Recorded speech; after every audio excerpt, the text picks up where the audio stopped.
ప్రభువైన యేసుక్రీస్తు నామములో మీకు అందరికీ కూడా శుభవందనములు. మరొకసారి దేవుని యొక్క స్వరం వినడానికి సమాయత్తమైన మీకు అందరికీ కూడా అభినందనలు తెలియజేస్తున్నాను. నేటి కాలంలో చూస్తున్నప్పుడు ప్రజల్లో అనేక మంది ప్రేమ కొరకు పరితపిస్తున్నారు. ప్రేమ వెంటబడి ప్రేమ వైఫల్యం పొంది నిరాశపరులైపోయి దగాపడిపోయిన వారు లేకపోలేదు. ప్రేమ అనేది రకరకాల ఊహకల్పనతోటి అది రంగుల వలయముగా రంగుల రాట్నముగా చేసుకొని తుదికి ఇదేమీ కాదని తెలుసుకొని నిరాశపరులై నిస్పృహులై నిర్జీవులు అయిపోతున్నారు. ప్రేమ స్వచ్ఛమైనది, ప్రేమ నిత్యమైనది, ప్రేమ శక్తిగలది. ఆ ప్రేమ కోసము ఎందరో ఆరాటపడుతున్నారు. దేవుడు ప్రేమ స్వరూపై ఉన్నాడు. ఆ దేవుడు ఎంత గొప్పవాడంటే ఆ ప్రేమ మనుషుల్లోనే కాదు ప్రతి జీవిలోనూ ఉంచాడు. అది పక్ష పశువ ప్రతి దానిలో ఉంచాడు. జీవిలో నుంచిన దేవుడు తానే ప్రేమ అయి ఉన్నాడు. ఈరోజు ప్రతి ఒక్కరికి కూడా ప్రేమ కావాలి. ఏది తెలియని కొరత, అది ప్రేమ ఇది ప్రేమ అనుకొని ఇది కాదు ప్రేమ అని తెలుసుకుని లోపల జీవితం ముగింపులోకి నెట్టవేయబడుతుంది. ఆ స్థితిలో ఉన్న ప్రతి వానికి నిజమైన ప్రేమ నా యేసయ్య అని తెలుసుకునేలాగిన పరిశుద్ధాత్మ దేవుడు మనతో మాట్లాడబోతా ఉన్నాడు. నా ప్రభువైన యేసు దేవాది దేవుడిగా ఉన్నవాడై ఉన్నాడు. ఆది నుంచి నిరంతరము ఉండువాడై ఉన్నాడు. శాశ్వత కాలమై ఉన్నాడు. అల్ఫా ఒమేగా ఉన్నవాడై ఉన్నాడు. ఆయన సృష్టికర్త అయి ఉన్నవాడు ఎంతో సంతోషముతో ఆనందముతో తన యొక్క ప్రేమ రాజ్యాన్ని స్థాపించాలనుకున్నాడు. ఆ ప్రేమ రాజ్యాన్ని స్థాపించడం కొరకు ఏదైనా తోటను భూమి మీద ఏర్పాటు చేశాడు. ఏదైనా తోటలో ప్రతి జీవి ఉన్నది, ప్రతి వృక్షము ఉన్నది.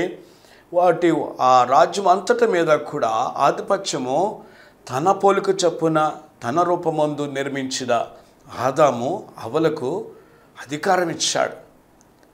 దేవుడు తన ప్రేమను వారిలో నింపాడు. వారి ద్వారా ప్రేమ పొదిగి ప్రేమను జనముగా ఫలింపచేసి విస్తరింపచేసి ప్రేమ రాజ్యాన్ని స్థాపించి ఆనందించాలనుకున్నాడు. ప్రేమ ఉన్న చోట స్వాతంత్రం ఉంటుంది, స్వేచ్ఛ ఉంటుంది. దేవుడు ప్రేమ ఉన్నాడు. ఆ దేవుడు ఎక్కడైతే ఉన్నాడో అక్కడ స్వేచ్ఛ ఉంటుంది, స్వాతంత్రం ఉంటుంది. 2 కొరింథీయులోని రాసినట్లు 3వ అధ్యాయం 17వ వచనములోని ఆత్మ ఎక్కడుండునో అక్కడ స్వాతంత్రము ఉండును అని రాయబడినది. అపోస్తలుడైన పౌలు ప్రేమ అంటే ఎంతో ఇష్టడు. ప్రేమ గురించి అద్భుతముగా వర్ణించాడు. ఆత్మ ఫలాల్లో ఉంచాడు. గలతీ రాసిన పత్రికలో కానీ కొరింథీయులు రాసిన మొదటి పత్రిక 13వ అధ్యాయంలో కానీ చక్కగా వర్ణించాడు ప్రేమ గురించి. ఎందుచేతనగా ప్రేమను రుచి చూసిన వాడై ఉన్నాడు.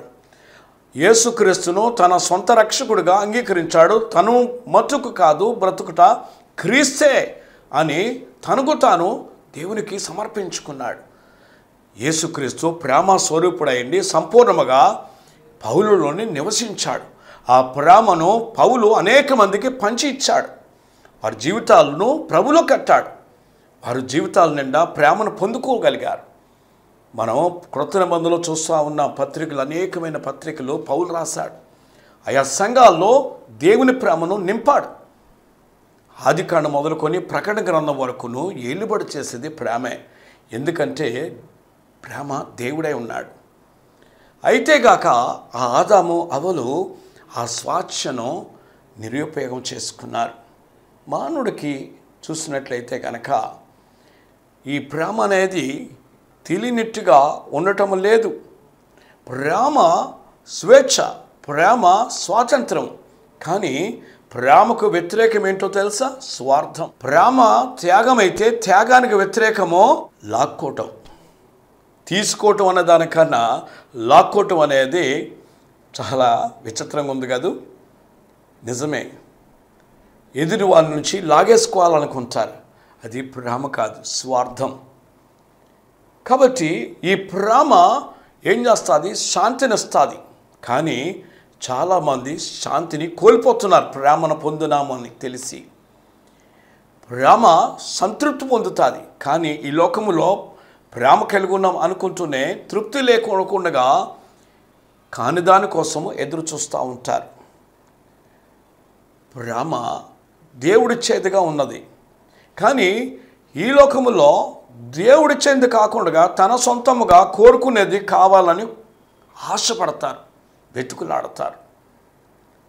ఇదే ప్రేమని సొంతంగా నిర్వచన చేస్తారు. ఎంత గొప్ప భయంకరమంటే తానే దేవుడు అయిపోవాలని ప్రయత్నం చేస్తారు. తాను దేవునంత వారని ఎంతో ప్రయత్నాలు చేస్తారు. ఇలాగే బాబేలు గోపురాన్ని కట్టారు. సంపూర్ణం అవ్వకుండగానే దేవుని కన్నా గొప్పవారు అవుకున్న ఆశ నిరాశ అయిపోయింది. దేవుడు సృష్టికర్త, దేవుడు ప్రేమ ఉన్నాడు. ఆ ప్రేమను మానవ రూపంలోని ఈ భూలోకములోని ఉంచాడు. ఆ ప్రేమ స్వచ్ఛమైనదిగాను, స్వాతంత్రము కలిగిందని, శక్తివంతమైనదని, అది పరిమితి లేనిదిగా ఉండినది, దానికి మరణం లేనిదిగా నియమించాడు. అసలు ఈరోజు ప్రత్యేకించి చూడాలంటే గనక ప్రత్యేకమైన వచనము పరమగీతములు 8వ అధ్యాయము 6వ వచనములో చూసినప్పుడు ప్రేమ మరణమంతా బలవంతమైనదట. ప్రేమ అనేది మరణమంతా బలమైనది. Love is as strong as death. చూసారా, దేవుడు ఎంతగా ప్రేమకు ఉన్నత స్థితి ఇచ్చాడు. మరణము కన్నా బలముగా ఉన్నది. మనం అనుకుంటాము మరణం అంత బలమైనది మరొకటి లేదు.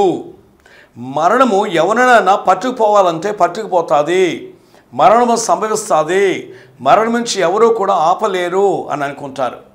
కానీ సొలొమోను రాజు తను రాసిన పరమగీతములో 8వ అధ్యాయం 6వ వచనములోని ఈ విధముగా రాశాడు. తను అనుభవపూర్వకంగా రాశాడు. ప్రేమ మరణమంతా బలమైనది అని రాశాడు. అదే అపోస్తలుడైన పౌలు రోమపత్రిక 8వ అధ్యాయములో చూసినప్పుడు ఇలా గమనించాలి. 36లోని ప్రేమ ఎంత గొప్పదంటే మరణమైనను, జీవమైనను, రాబోయేదైనను, ఎట్టిదైనను, అధికారమైనను, ప్రభుత్వమైనను ప్రేమ నుండి ఏది కూడా ఎడబాప లేదు. అంత గొప్పది ప్రేమ. మరణము కూడా ప్రేమ నుండి ఎడబాప లేదు. ఎందుచేతనగా నా ప్రభువైన యేసు మరణం మీద విజయం పొందాడు. యేసు ప్రేమ స్వరూపై ఉన్నాడు. ఎందుచేతనంటే తను హింసించిన వారిని, తన్ను దూషించిన వారిని శిలువ మీద వ్రాలాడుతూ ప్రాణార్పణం చేయబోతున్న సమయంలో కూడా ఆయన వీరేమి చేయుచున్నారో వీరు ఎరగరు, తండ్రి వీరిని క్షమించుము అని తన తండ్రికి దేవునికి విజ్ఞాపన చేశాడు. అదే ప్రేమ అంటేని. హింసించే వారిని కూడా క్షమించేది, ప్రేమించేది. ఈ ప్రేమను తల్లి స్థానమును ఉంచాడు. తల్లి ప్రేమ కన్నా గొప్ప ప్రేమ తల్లి సృష్టించిన సృష్టికర్తల యేసులో తండ్రి దేవుడు ఉంచాడు. అందుకే యోహాను సువార్త 3వ అధ్యాయం 16వ వచనంలో చూసినా కనుక దేవుడు ఈ లోకమును ఎంతో ప్రేమించాను కాగా తన అద్వితీయ కుమారుని యందు విశ్వాసముంచు ప్రతి ఒక్కడును నశింపక నిత్యజీవం పొందినట్లు ఆయనను అనుగ్రహించాను. హల్లెలూయా! ఎంత గొప్ప సంగతి అండి. దేవుడు లోకమును ప్రేమించాడు. ప్రేమ స్వరూపై ఉండి తన కుమారుని యేసులోని ఆ ప్రేమ నుంచి ప్రేమను ఈ లోకములోనికి యేసు రూపంలో పంపించాడు. ఎందరైతే కనుక యేసు వైపు విశ్వాసముతో చూస్తారో, ఆయనందు విశ్వాసము ఉంచుతారో, ఆయనందు నమ్మిక ఉంచుతారో వారందరికీ దేవుడు ప్రేమ అనుగ్రహిస్తాడు. కీర్తనకారుడు 32వ కీర్తన 10వ వచనములోనే యెహోవా యందు నమ్మకించు వారిని ఆయన కృప ఆవరించుచున్నది అని రాయబడి ఉంది. తెలుగులో కృప అని ఉంది, ఇంగ్లీష్లో but who trust in the lord he surrounds with everlasting love or steadfast love. Surrounds with steadfast love అని అంటున్నాడు. లవ్ అనేది ప్రేమ, తెలుగులో కృప అని వర్ణించబడింది.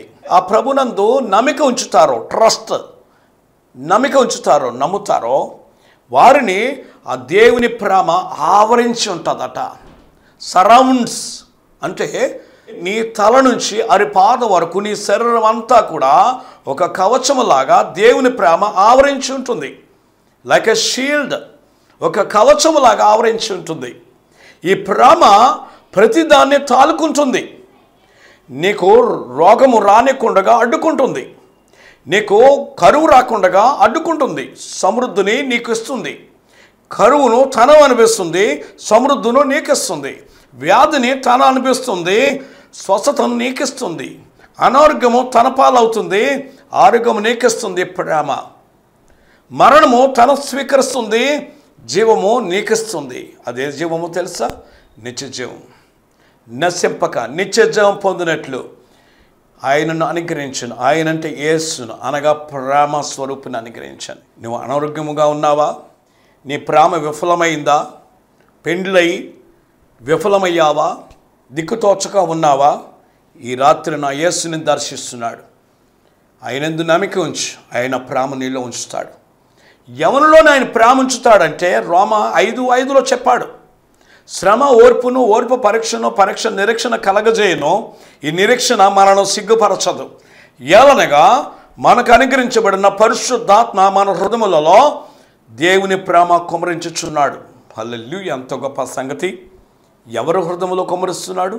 శ్రమ పాలవుతున్న వారు, శోధనలు ఎదుర్కొన్నవారు, జీవితాలే పరీక్షలమయమైపోయిన వారు, ఏమాత్రం నిరీక్షణ లేకుండా ఉన్నవారికి నిరీక్షణ కలగజేస్తూ ఆయన తన ప్రేమను పరిశుద్ధాత్మ ద్వారా, అనగా కష్టాల్లో, ఇబ్బందుల్లో, శ్రమలోని, చావు బతుకులోని, మరణపాయములోని, చచ్చిపోదాం అనుకున్న సమయంలోనే నా యేసు తన ఆత్మను నీ వద్దకు పంపిస్తున్నాడు, నీలోనికి పంపిస్తున్నాడు. ఈ సమయంలోని పరిశుద్ధాత్మ దేవుడు నిన్ను దర్శించాడు. ఇక నేను చావను, ఇక నాకు కన్నీళ్లు రావు, నేను బ్రతుకుతాను. ఏమనగా పరిశుద్ధాత్మ దేవుడు నాలోనికి వచ్చాడు. యేసు యొక్క ప్రేమను నా హృదయములో నింపి ఉన్నాడని నీవు సాక్ష్యం ఇస్తావు. హల్లెలూయా! ప్రభు మనతో మాట్లాడుతూ ఉన్నాడు. విశేషం ఏంటంటే ఆదికాండములో 1వ అధ్యాయములో ఏదైనా తోటలోని ఏ ప్రేమ రాజ్యాన్ని స్థాపించాలనుకున్నాడు. ఇక్కడ గమనించాలి, ఆ రాజ్యము స్థాపించక మునిపే విచ్ఛిన్నమైపోయింది. దానికి మానవుడు సహకరించలేదు. తాము దేవతలైపోతారని సాతాను చెబితే నమ్మారు. కానీ జెఫన్యా 2:11 చెప్తా ఉన్నాడు, ద్వీపములో ఉన్న వారందరూ మనుష్యులు, ఆయనకు నమస్కారం చేయనట్లు దేవతలను, భూమిలో ఉన్న దేవతలను నిర్మూలన చేసేదని అంటున్నాడు. దేవతలు నిర్మూలన చేసేదని అంటున్నాడు. ఎవరు ఈ దేవతలు? ఎక్కడి నుంచి వచ్చారు ఈ దేవతలు? ఈ దేవతలకి తలక ఎవరు మూలము అని చూస్తే గనక దేవుని సన్నిధిలోని పరిశుద్ధ పర్వతమందు ఉన్న లూసిఫర్ అన్నవాడు, ప్రధాన దూత అనేవాడు ఉన్నాడు. వానితో పాటు అనేక మంది దూతలు ఉన్నారు, కోట్ల దూతలు. దేవుని తర్వాత స్థానము దేవుడు అతనికి ఇచ్చాడు, స్వేచ్ఛ ఇచ్చాడు, అధికారం ఇచ్చాడు, జ్ఞానం ఇచ్చాడు, సంపద ఇచ్చాడు, సర్వమినిచ్చాడు. అన్నీ కలిగి ఉన్నాను కదా. దేవుని యొక్క సింహాసనము ఆధిపత్యం కావాలనుకున్నాడు, తను దేవుడైపోవాలనుకున్నాడు. అక్కడే పాపం అనేది మొదలైపోయింది. స్వార్థం అంటే ప్రేమకు విరుద్ధమైనది, వ్యతిరేకమైనది. స్వార్థం త్యాగానికి వ్యతిరేకమైనది స్వార్థం. ఈ రోజున ప్రజల్లో కూడా ప్రేమ లేదు. ప్రేమ అని చెబుతూనే ఎదుటివాన్ని దోచుకోవటము, ఎలాగలాగా దోచుకోవటం. వ్యాపారస్తులు అనేక మంది ప్రజలపైన ప్రేమ చూపిస్తున్నామని 1 కొంటే 2 ఫ్రీ అంటున్నారు, 2 కొంటే మొత్తం 5 పట్టుకెళ్ళండి అంటున్నారు. ప్రజలు అనుకుంటున్నారు ప్రేమ ఎక్కువైందని. లేదు, అందులో మోసం ఉంది. దోచుకోవడానికి అదొక మార్గం అయింది, వ్యాపారం అధికం చేసుకోవడానికి మార్గం అయింది. స్వార్థం పెరిగిపోయింది ప్రతి వాళ్ళలోని. ఆనాడు లూసిఫర్లో వచ్చిన స్వార్థమే ఈ ఏదైనా తోటకు పతనం అవస్థ పట్టింది. మానవ జాతికి ప్రేమరాజ్యము లేకుండా చేసింది. ఆయన పతనం అయ్యాడు. దేవుడు అతన్ని తోసేస్తాడు తన స్థానం నుంచి. అతనితో పాటు అనేక మంది ఆయన వెంబడించిన దూతలను తోసేస్తాడు పరమదేవుడు యేసు. ఆ తాళమునకు వెళ్ళిపోయారు. వారే ఈ రోజున దేవతలుగా మనగలుగుతున్నారు. కోట్ల పేరు గల దేవతలుగా ఉన్నారు. వాళ్ళందరికీ సాతాను అపవాది లూసిఫర్ అధిపతి ఉన్నాడు. ఈ రాత్రి కాల సమయంలో అనేక రూపములోని అనేక వేదన కలగజేస్తూ ఆలోచన పుట్టిస్తూ దేవునికి నేను దూరము చేసే దురాత్మ నీలో ఉన్నదా? ఇప్పుడే తక్షణమే నీలోంచి నా యేసు విడుదల చేయనుగాక. హల్లెలూయా. రదాయిస్ లూకాసు వార్త 13:16 అంటున్నాడు, ఏమి అబ్రహాము కుమార్తె సాతాను కట్లను తగదా, విడుదల కాలేదా అని చెప్పి విడుదల చేశాడు. ఈ రాత్రి నా యేసునికి విడుదల చేస్తున్నాడు.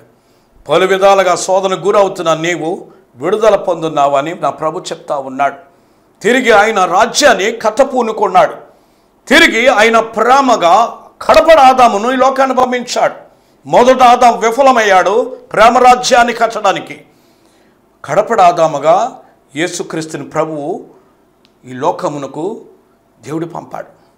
ఆయన ప్రేమ చేత ఈ లోకాన్ని జయించాడు. ప్రేమ మరణమంతా బలమైనది. ఈ ప్రేమ చేత మరణమును జయించాడు. మరణముకు ముళ్ళును విరిచివేస్తాడు. ప్రేమ శాశ్వతమైనది. శాశ్వతమైనది. ప్రేమకు సమానమైనది ఏదీ లేదు. అదే పరమగీతములు 8వ అధ్యాయం 7వ వచనములోని సొలొమోను రాజు చెప్తున్నాడు, ఒకడు తన ఆస్తిని అంతటిని తీసుకొని వచ్చిన ప్రేమ వాడిని తిరస్కరించును, లేక అతడు తిరస్కరించబడును అని అంటున్నాడు. ప్రేమకు సమానమైనది ధనము కాదు, ఆస్తులు కాదు, స్థితిగతులు కావు, ఏది దానికి సాటి రాదు. ప్రేమను చల్లార్చలేవట సముద్రములు, ప్రేమను నది ప్రవాహాలు ముంచలేవట. ప్రేమను ఏది జయించలేదు. ప్రేమ చేత నా యేసు లోకమును జయించాడు. ఈ రాత్రి నిన్ను జయించుకున్నాడు, నిన్ను పొందుకున్నాడు. అబ్రహాము దేవుని ప్రేమించాడు. దేవుడు అడిగిన దాన్ని ఇవ్వడానికి సిద్ధంగా ఉన్నాడు. దేవుడు ఏమడిగాడో తెలుసా?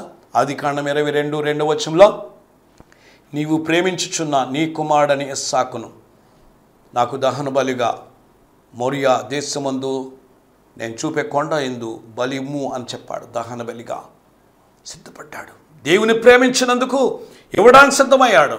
అది నిజమైన ప్రేమ. అందుకే అబ్రహామును నా స్నేహితుడు అని దేవుడు సాక్ష్యం ఇచ్చాడు. ప్రియులారా గమనించు, యోసేపును కూడా దేవుడు ప్రేమించాడు. శ్రమలో జైలు ఉన్నా కూడా ఆయన ప్రేమ చూపాడు. ఆ కటకటాలు ఆయన ఏమీ చేయలేకపోయినాయి. ఆ ప్రేమ సింహాసనం నిలబెట్టింది. నీ జీవితంలో ఓడిపోయి కుంగిపోయే పరిస్థితిలో ఉన్నావా? ఈ రాత్రి యేసునందు నమ్మిక ఉంచు. ఆయన ప్రేమ చేత నిన్ను ఆవరిస్తాడు. ఆయన ఆవరిస్తాడు. నశించక నిత్యజీవం పొందినట్లుగా ఆయన మనకు అనుగ్రహించబడ్డాడు. లోకాసు వార్త 19వ అధ్యాయం 10వ వచనంలోని యేసు మందికి వచ్చాడు.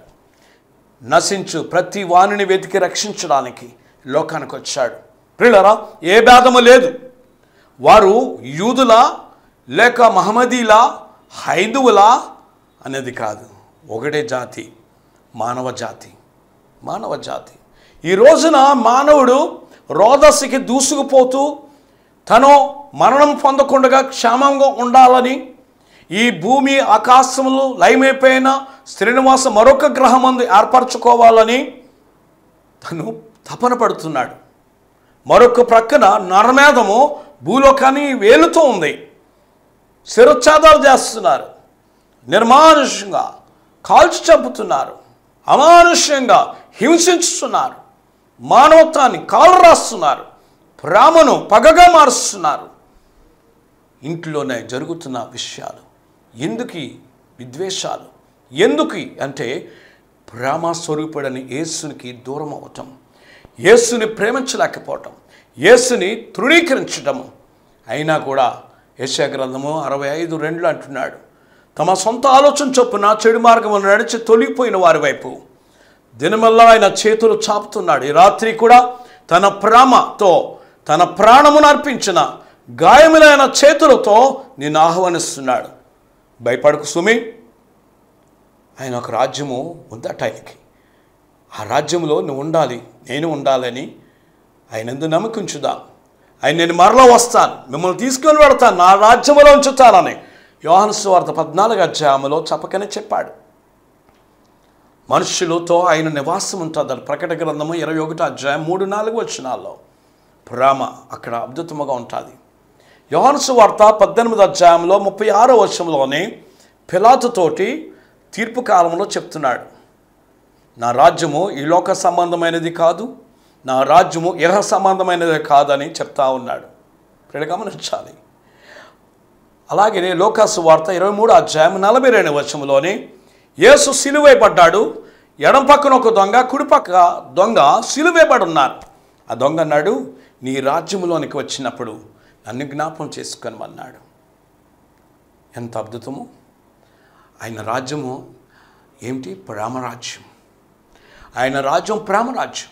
ఎందరైతే ఆయనను స్వీకరిస్తారో, ఎందరైతే ఆయన కోరుకుంటారో, ఎందరైతే ఆయనను వారిలోకి ఆహ్వానిస్తారో, యేసునందు నమ్మిక ఉంచుతారో, ఆయన ఇప్పుడే ప్రేమస్వరూపుగా, ఆత్మస్వరూపుడిగా నీలోనికి వస్తాడు. ఆ యేసు ప్రేమను నింపుతాడు. ఆయన రాజ్యములో, ప్రేమరాజ్యములో నేను ఉంచుతాడు. ప్రేమరాజ్యములో స్వేచ్ఛ ఉంటుంది, స్వాతంత్రం ఉంటుంది, సమస్తమును ఆశీర్వాదం ఉంటుంది. ఆ శాశ్వత రాజ్యములో నీవు నేను ఉండాలని, ఈ లోకంలో వచ్చే శ్రమలు ఎన్నలేనివని, వీటన్నిటిలో కూడా యేసుక్రీస్తు ప్రేమ ద్వారా మనం విజయం పొందుతామని, అత్యధిక విజయం మనం పొందుతామని నా ప్రభు అయిన యేసు చెప్తున్నాడు. ప్రార్థన చేసుకుందామా? ద జీసస్ దాయిజమకోరోస్ సఖారాస్ దావుజమైన్ ద ప్యూరుదాయిస్. నేనున్నవాడను, ఉన్నానండి వాడను, నేను ప్రేమ స్వరూపుడనై మీ యందు నిలుచుండు వాడనై ఉన్నాను. దిగులు చెందక, బెంగపడక, నా యందు విశ్వాసం ఉంచి నమ్మిక ఉంచుడి, సాగిపోవుడి. ప్రాణము లేని జీవి లేచి పరుగులు తీసినట్లయి, ఇదిగో నా ఆత్మ మీలో ఉంచున్నాను, నా ప్రేమ మీలో నింపి ఉన్నాను, సాగిపోవుడి. కుటుంబాలు కట్టుదును, నా రాజ్యములోని మీకు స్థానం ఉంచదును, మీతో నా రాజ్యమును స్థాపించదును. అది ప్రేమతో నింపబడినది, అది నా ప్రేమతో నింపబడింది. దై జీసస్ గ్లోరీ అప్యూస్. నా కుమార్తె, నువ్వు చనిపోవని నేను తెలియజేస్తున్నాను. నీ క్యాన్సర్ నేను బాగు చేస్తున్నాను.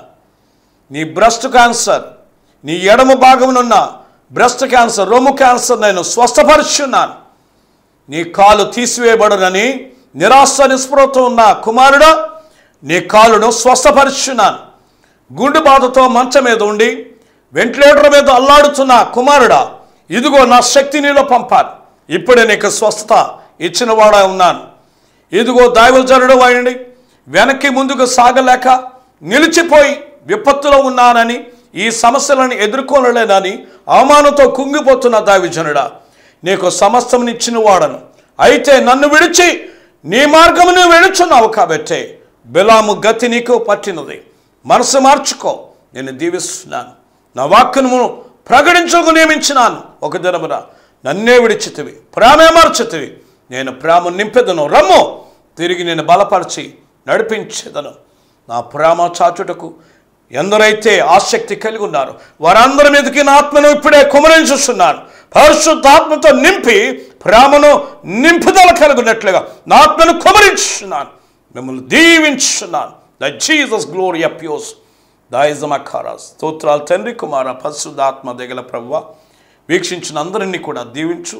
ఈ టీవీ పరిచయను ఫలింపచేసి సమస్యలు నీవే మహిమ ఘనత ప్రభావం పొందినట్లుగా నీ ప్రేమ రాజ్యాన్ని స్థిరపడి విస్తరించి అభివృద్ధి పడలాగిన నీ ఆత్మకార్యం జరిగించి మహిమ పొందమని యేసునామములో అడిగి వేడుకొనుచున్నాం పరమ తండ్రి, ఆమేన్. ప్రభునామములో మీకు అందరికీ శుభవందనములు. వచ్చే వారం కలుసుకుందాం. God bless you.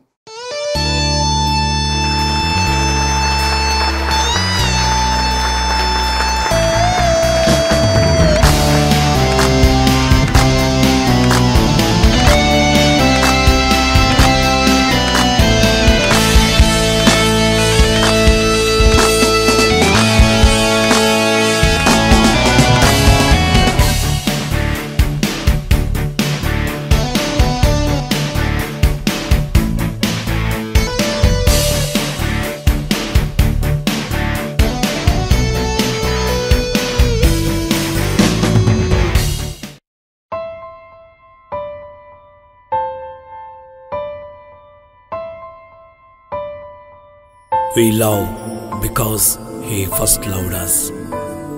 ఆయనే మొదట మనలను ప్రేమించెను గనుక మనము ప్రేమించుచున్నాము.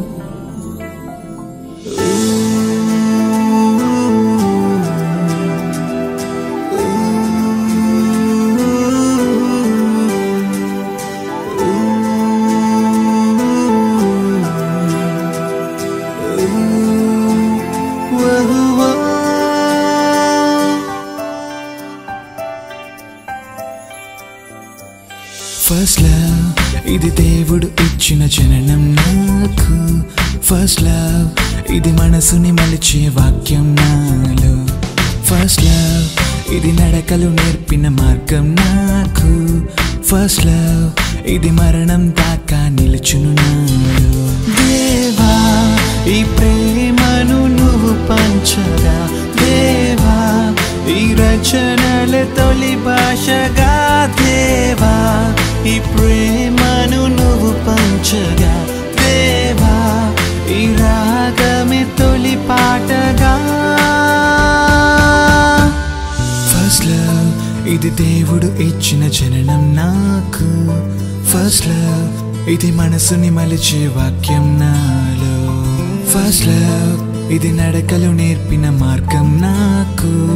ఫస్ట్ లవ్ ఇది మరణం దాకా నిలుచును నాలో. First love